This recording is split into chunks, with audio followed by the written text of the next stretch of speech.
maximizing the potential of the Lesotho market under the African Continental Free Trade Agreement. Maximizing the potential of Lesotho market under the African Continental Free Trade Agreement. Lesotho is a very interesting country. Very interesting because it is subsumed inside South Africa. Very interesting because it is subsumed inside South Africa. You can see from the north to the south to the east to the west, it's all around South Africa. So it's just like there's a particular state in the northern part of Nigeria called Jigawa. That state have a particular local government called Kazauri. So if you are going to Kazauri, a part of Jigawa state, you have to enter inside Kano. It's like Kano also engulfed that part of Jigawa state. You know, you have a state in which this country is surrounded by another country. Very interesting. Of course, if that will make what will allow peace to reign, so be it. But it's just very, very funny that a country will be engulfed by another country. The capital is Maseru, and there are about 2 million people in this country, and it's a lower middle income country. Lower middle income country. You realize that this country is not up to this local government in Lagos State.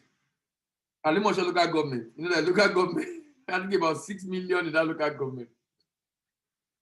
And like a local government in Nigeria.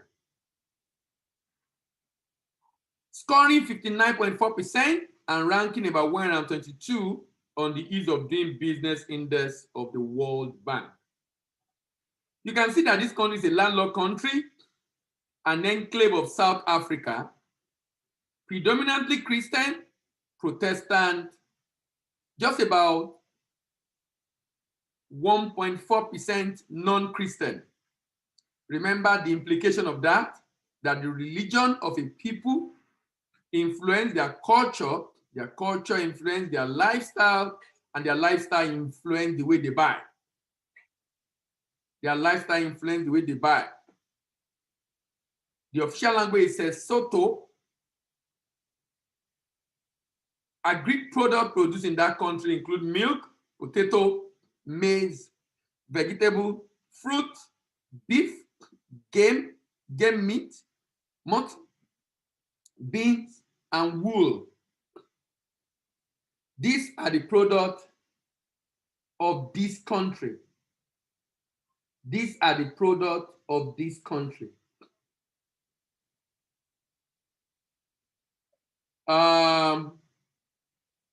Industry, food, beverages.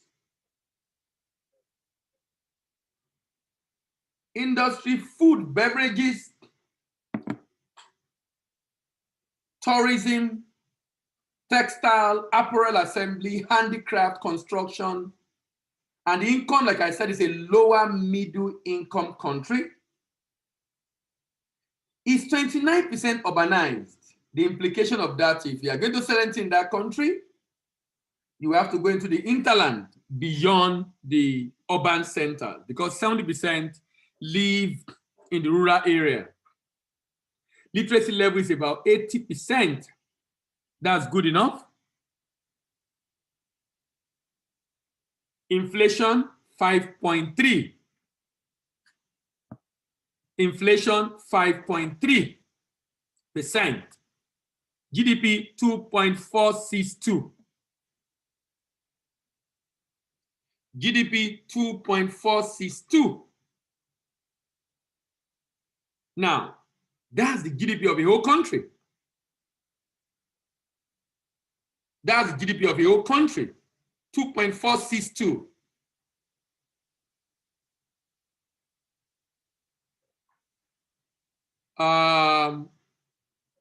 Household consumption component of the GDP, 69.2%. 69.2%.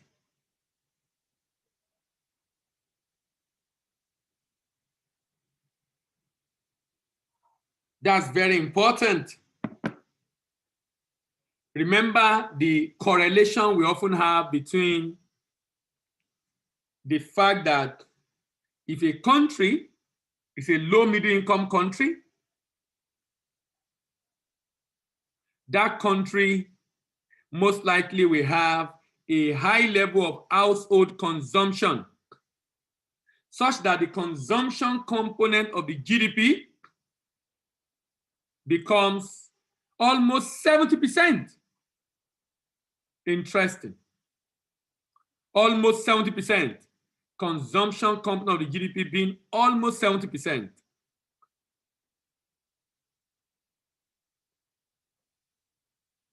GNI per capita, 1,380. The fact that their per capita income is more than 1,000, that's why it's a middle income country, lower middle income country. Countries that the average income is less than $1,000 are usually low income countries, according to World Bank classification. According to World Bank classification. The GDP composition is 5.8% are Greek. A lot of services, 54.9% in terms of services, 54.9%, and industry 39.2%. And industry 39.2%. Age structure, a little bit better. You know, when you look at the age structure of a couple of African countries, what you see is a bit different. Here is about 50%. For many African countries, sometimes 60% for the people that live that are below 25 years, which is a very, very instructive information that majority of African citizens are young population. This is supposed to be an asset. I hope it does not become a disaster if it's not well managed, considering all that is happening today in many African countries, including Nigeria. When you have young people, energetic, but have nothing to do because jobs are not being created. This is a challenge of many, many African countries. 50% below 25 years. That is a lot. That is what the developed world do not have. That's why they are doing the immigration programs that they do all over.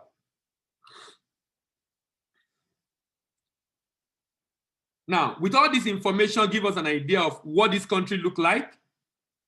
What are the things in this country? What are the opportunities?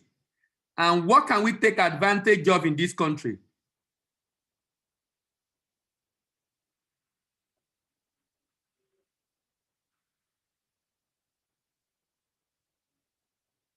Now, remember the question we ask every time on this program? The question basically is confirming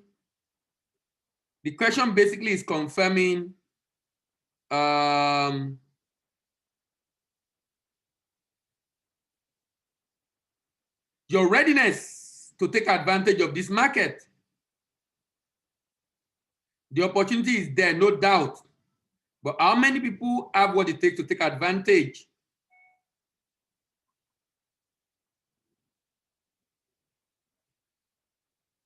Can you export the product?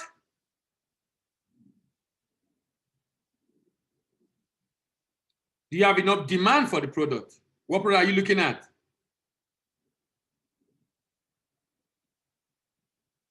Do you have a compelling value proposition? Compelling value proposition.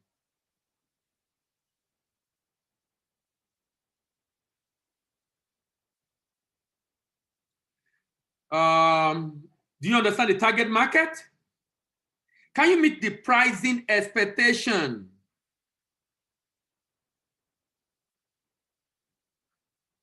Can you meet the pricing expectation? Do you have a distribution and marketing plan? Do you have capacity and capability to export? Have you investigated payment issues? Can you fund your export drive? And have you completed your plan? Now, this country exports textile product, consumer goods, intermediate goods, electrical equipment and machineries, capital goods, raw materials, miscellaneous, vegetable, footwears. So the question is, where do they import this item from? And you will notice that clothing and textile plus consumer goods. Now, consumer goods, I'm not surprised. You know why? Consumer goods will be things like fast-moving consumer goods, from personal care product, toothpaste, cream, just basic things we use every day. And even snacks, things that people use regularly. And they have to buy from time to time. And I've said, if Nigeria is going to be able to maximize the potential of African market under AfCFTA, because Africa is a majority of people living in Africa are living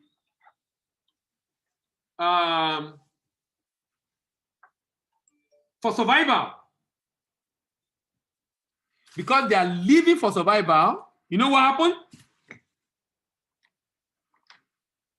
Because they are living for survival, you know what happened?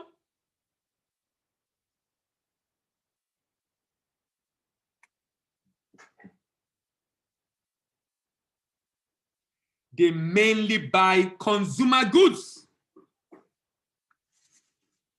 They mainly buy consumer goods, understandably so. Because they are living for survival. And that's so important.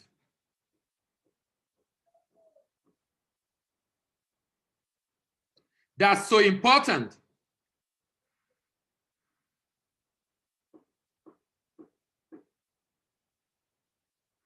That's so important because it also gives us an idea of what we sell or what we should be looking at selling.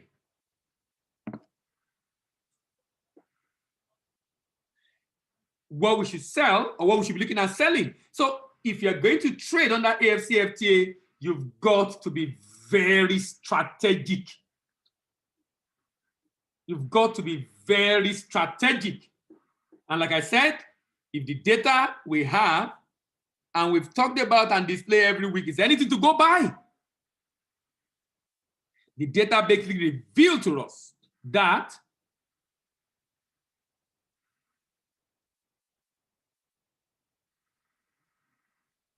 our best bet is consumer goods. And you can see on this data, 50%. Now, anything that will go into this country, we enter South Africa first. Since they are subsumed within South Africa. Top trading partners, South Africa, 70%, understandably so. After all, they are surrounded by South Africa. China, of course, as usual.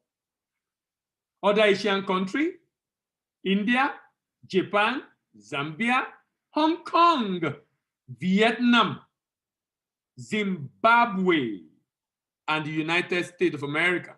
To get the full video, check the description or visit www.globaltradecollege.com.